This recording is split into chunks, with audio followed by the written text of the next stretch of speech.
जय Hind.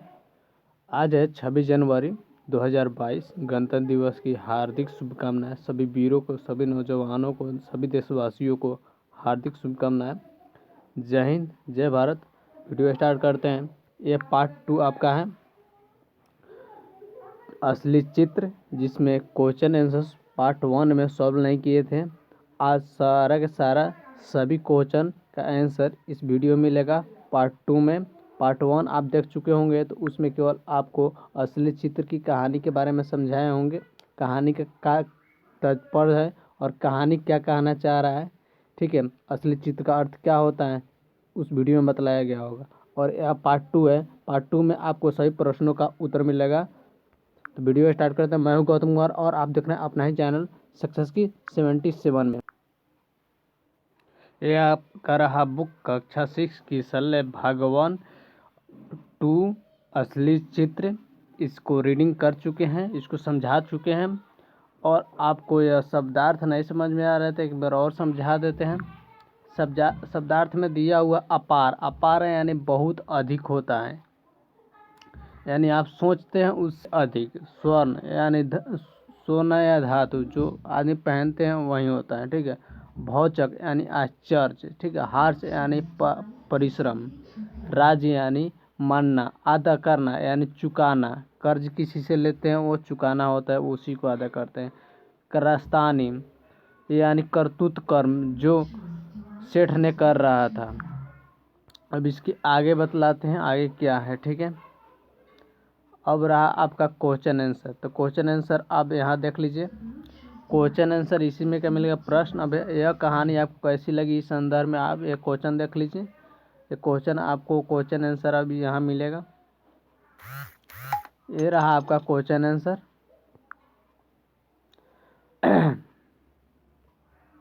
Question answer start करते हैं।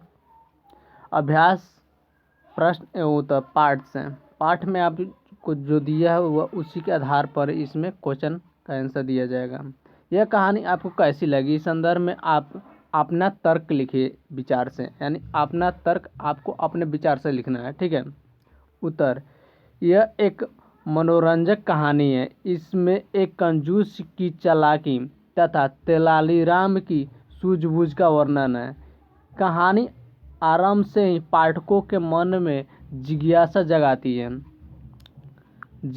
जगाती है कि आखिर होता क्या है। लेकिन तेलालीराम की सूझबूझ के समझ कंजूस सेठ को झुकाना पड़ता है, यानी उसके सामने झुकना पड़ता है। उसके व्यवहार और उसकी सूझबूझ के आगे उसको झुकना पड़ता है और स्वर्ण मुद्राएं देनी पड़ती हैं। जिज्ञासा प्रधान होने के कारण कहानी पाठकों को विशेष आनंद प्रदान करती है।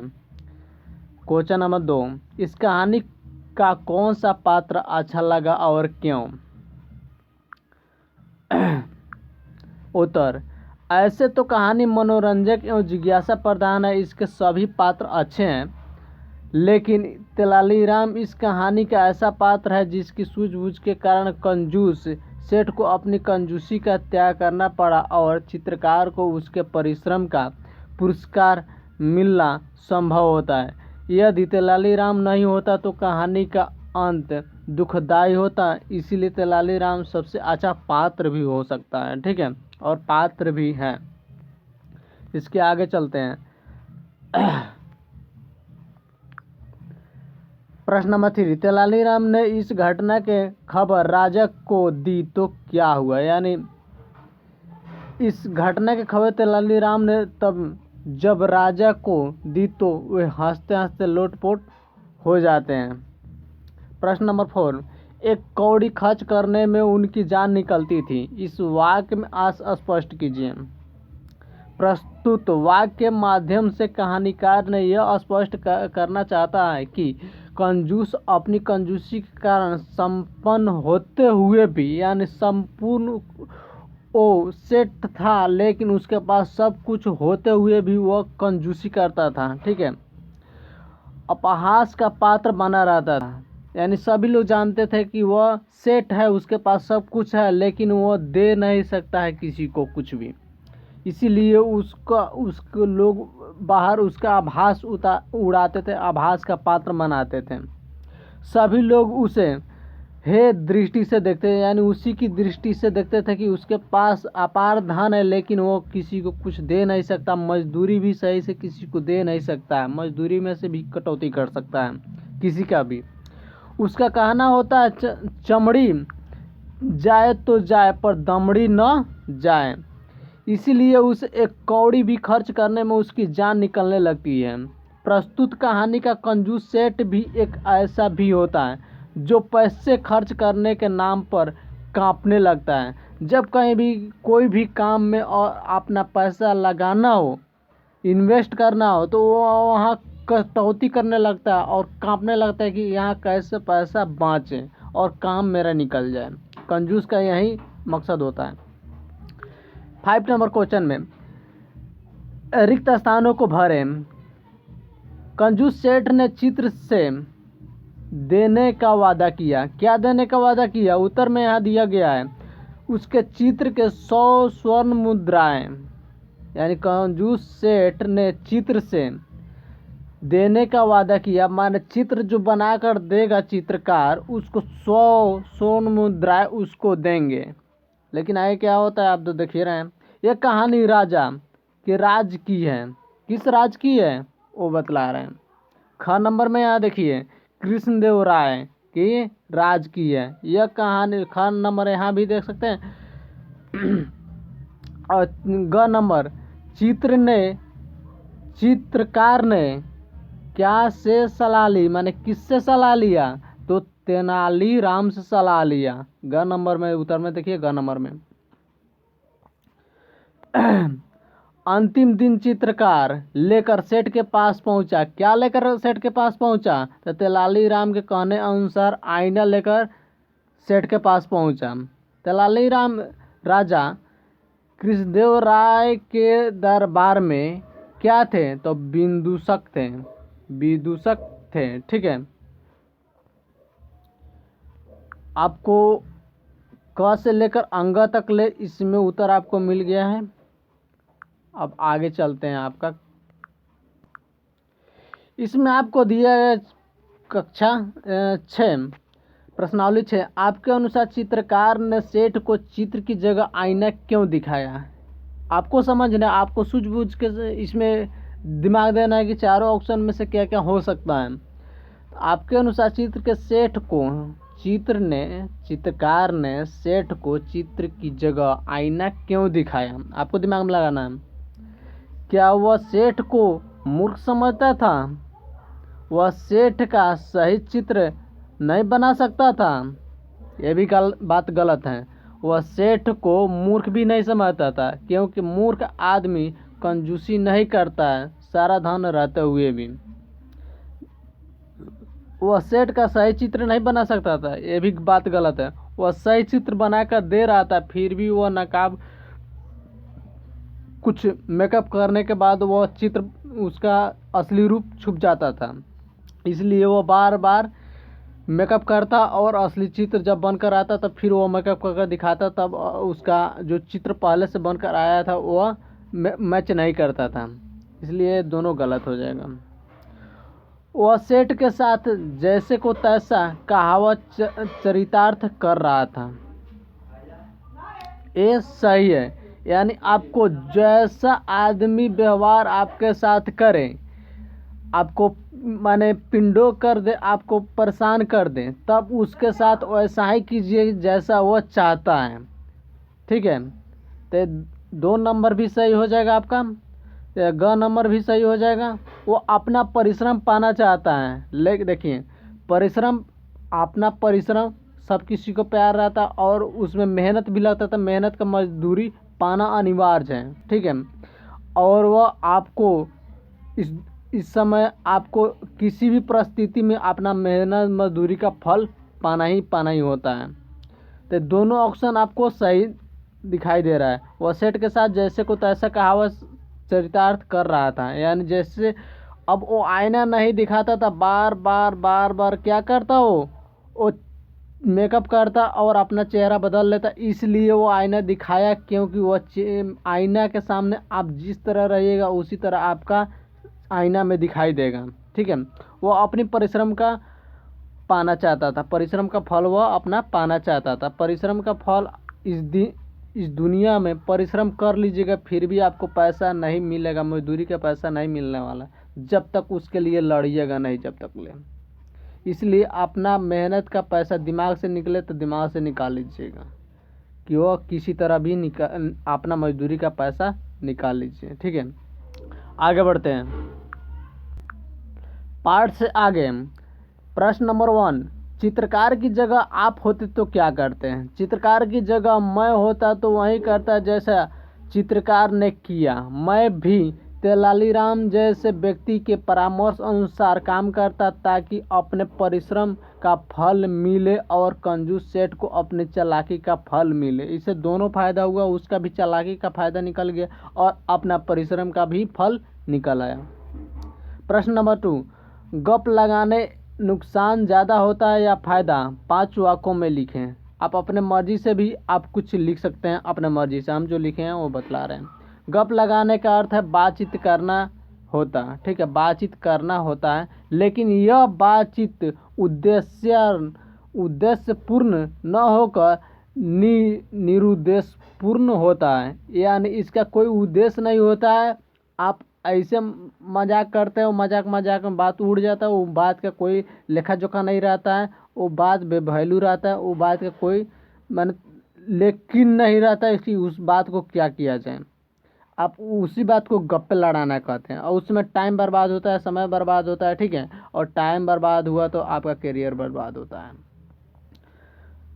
आगे चलते हैं। ऐसी बातचीत से समय की बर्बादी होती है। ठीक है, साथ ही बेकार की बातें करने तथा सुनने मन उब जाता है। अतः गप लगाने से नुकसान ही होता है, फायदा की उम्मीद नहीं के बराबर ही होता है। तो इस दुनिया में गप्पे कम लड़ाइएगा, काम की बातें ज़्यादा कीजिएगा। ठीक है, तब आप आगे बढ़िएगा। प्रश्न नंबर 3, बार बार कंजूस सेठ द्वारा अपना चेहरा बदल लेने के बाद चित्रकार को सलाह किसने दी? दी गई सलाह आपको कैसी लगी? इस संदर्भ में अपनी बात कीजिए, आगे राय दीजिए। उत्तर, बार बार कंजूस सेठ द्वारा अपना चेहरा बदल लेने के बाद चित्रकार को तेलालीराम ने सलाह दिया। चित्रकार कंजूस सेठ के व्यवहार से क्षुब्ध हो गया था, यानी बहुत दुखी हो गया था। ठीक है, उससे ऐसा प्रतीत होने लगा था कि उसका सारा परिश्रम व्यर्थ चला जाएगा, क्योंकि कंजूस हर बार उसे धोखा देता था, अपमान करता था और उसे निराशा हाथ लगता था। आगे देखते हैं होता क्या। बार बार अपना चेहरा बदल लेता था, कंजूस सेठ अपना चेहरा बार बार बदल लेता था, लेकिन तेलालीराम की बुद्धिमत्ता के सामने कंजूस सेठ को हार माननी पड़ी तथा चित्रकार को 1000 स्वर्ण मुद्राएं देनी पड़ी। तेलालीराम की सलाह अति चतुराईपूर्ण थी। इसी सलाह के कारण चित्रकार की समस्या का समाधान हो चुका और उसका पैसा लौट चुका, उसकी परेशानी। 4 नंबर, क्या इस कहानी का कोई और शीर्षक हो सकता है? यदि हाँ तो क्या? आप अपने शब्दों में इसको आप लिखिए, इस कहानी का शीर्षक कौन हो सकता है? क्या तेलालीराम हो सकता है? आप अपने दिमाग में बैठाइए। अब आगे क्वेश्चन बढ़ा। व्याकरण बॉक्स में दिए गए शब्दों को संज्ञा के विभिन्न भेदों में छांट कर लिखें। ठीक है, इसमें कृष्णदेव राय, चित्रकार, तेलालीराम, पानी, आईना, लोग, कंजूस, दूध, ईमानदारी, गाय, पढ़ाई, वर्ग, चीनी, हिमालय, मेला। इस शब्द को आपको व्याकरण से यानी कौन कौन संज्ञा इसको आपको बतलाना है। ठीक है, तो सबसे पहले यहाँ जातिवाचक संज्ञा समझ लीजिए। चित्रकार, आईना, लोग, गाय। देखिए, गाय कहने से पूरी जाति का बोध हो जाता है। ठीक है, पूरी जाति में यानी पूरी गाय का बोध हो जाता है। उसमें काला गोरा कौन है मालूम नहीं है, लेकिन पूरी गाय को भी बोला जा रहा है। लोग में सारा लोग आ जाएगा, छोटा बड़ा परिवार सारा लोग आ जाएगा। आईना में सारा प्रकार का आईना आ जाएगा। चित्रकार में सारा चित्रकार आ जाएगा, इसलिए जातिवाचक संज्ञा इसका नाम रखा गया। व्यक्तिवाचक संज्ञा कृष्णदेव राय, तेलालीराम, हिमालय। व्यक्ति यानी व्यक्तिवाचक यानी किसी विशेष आदमी का नाम इसमें रखा गया है। हिमालय, तेलालीराम, कृष्णदेव राय, ये क्या हुआ? व्यक्तिवाचक संज्ञा हुआ। भाववाचक यानी आपको उस शब्द से भाव स्पष्ट दिखाई दे। यानी देखिए, सेठ कंजूस था, उसका यह कंजूसी क्या था? भाव था। ईमानदारी क्या होता है? यह भी एक प्रकार का भाव होता है, ठीक है। तो ये कंजूस और ईमानदारी ये भाव हो गए। द्रव्यवाचक संज्ञा यानी पानी, दूध, चीनी, स्वर्ण मुद्राएं। जो स्वर्ण मुद्राएं दे रहे थे कंजूस सेठ, वो क्या? द्रव्यवाचक है। ये आपको पानी, दूध, चीनी सब द्रव्यवाचक संज्ञा। समूहवाचक संज्ञा यानी वर, मेला। समूहवाचक यानी समूह होना चाहिए, भीड़ होना चाहिए, ठीक है। वर्ग में क्या होता है? एक प्रकार का समूह होता है। मेला में क्या होता है? भीड़ होता है। ये एक प्रकार का समूह होता है, इसलिए यह समूहवाचक संज्ञा हुआ। संकेत पढ़ना क्रिया क्या है? संकेत पढ़ना क्रिया है, ठीक है। इन वाक्यों का वाक्य में, इन मुहावराओं का वाक्य में प्रयोग करें। पानी पानी होना, काम चांदी होना, हंसते हंसते लोट पोट होना, हिम्मत हारना, भौचक्कर आ जाना। इसको आपको उत्तर बतलाते हैं क्या होता है। पानी पानी होना यानी लज्जित हो जाना, ठीक है। सच्चाई प्रकट होने पर राजू पानी पानी हो गया। जिस तरह कंजूस सेठ को जब आईना दिखाया गया तो वो कंजूस सेठ क्या हुआ? पानी पानी हो गया लज्जित के मारे, इसलिए उसको 1000 स्वर्ण मुद्राएं निकाल कर उसको दे दिया, ठीक है। काम चांदी होना यानी काम में सफल होना। नौकरी मिलते ही मोहन का काम चांदी हो गया।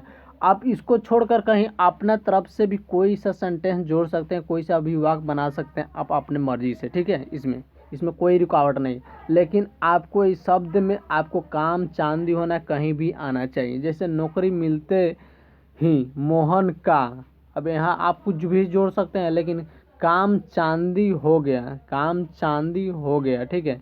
यहाँ शब्द आना चाहिए, ठीक है। उसके अलावा आप कुछ भी जोड़ सकते हैं, लेकिन एक लाइन में आपको काम चांदी होना कहीं भी बीच में आना चाहिए।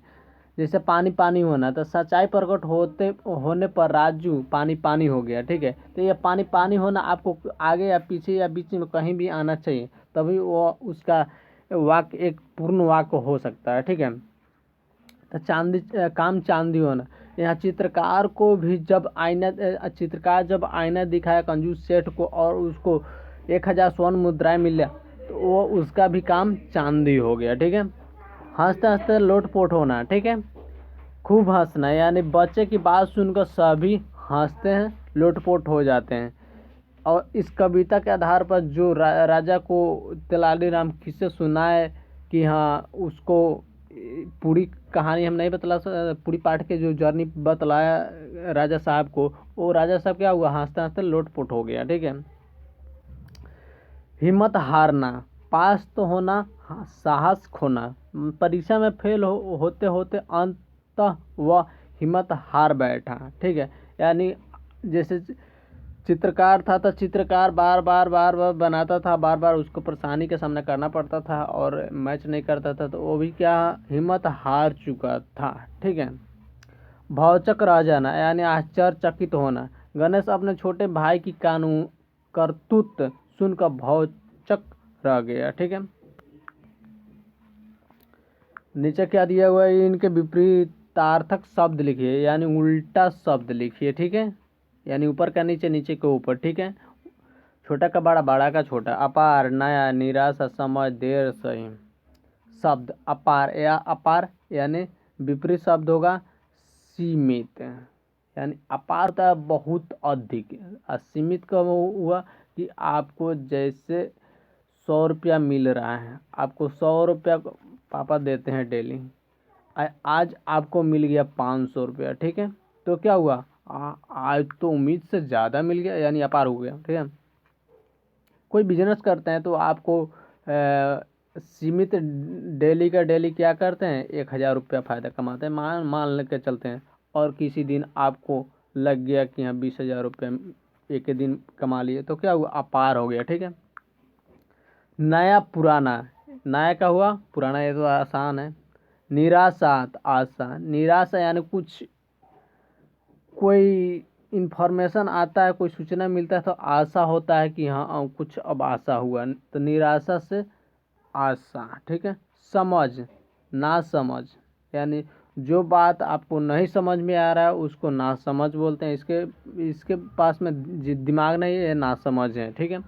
देर, सवेरे शीघ्र, यानी देर, देर का उल्टा हुआ सवेर, यानी शीघ्र यानी जल्दी, ठीक है। देर या जल्दी। सही, सही का उल्टा हो जाएगा गलत। वीडियो बहुत ज़्यादा लंबी हो जा रहा है।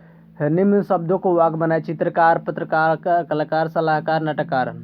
चित्रकार, राम एक अच्छा चित्रकार है, ठीक है। पत्रकार, मोहन एक अच्छा पत्रकार है। कलाकार, अच्छे कलाकार सबके प्रिय होते हैं। सलाहकार, बीरबल अकबर के सही सलाहकार थे। नाटककार, नाटककार को सरकार ने पुरस्कार दिया, कुछ करके दिखा।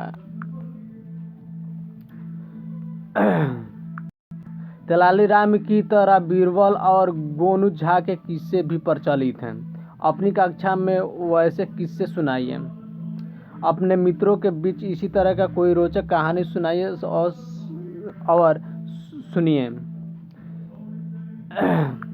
इस कहानी को एकांकी के रूप में कक्षा में प्रस्तुत कीजिए, ठीक है। तो ये सारे के सारे आपको काम करना है। इस खंड के तीनों प्रश्नों का छात्र स्वयं ही सॉल्व करेंगे और अगले वीडियो में मिलते हैं। और आज 26 जनवरी है। इसको इंडिपेंडेंस डे के सभी छात्र छात्राओं को और सभी वीरों को हार्दिक शुभकामनाएं। जय हिंद, जय भारत।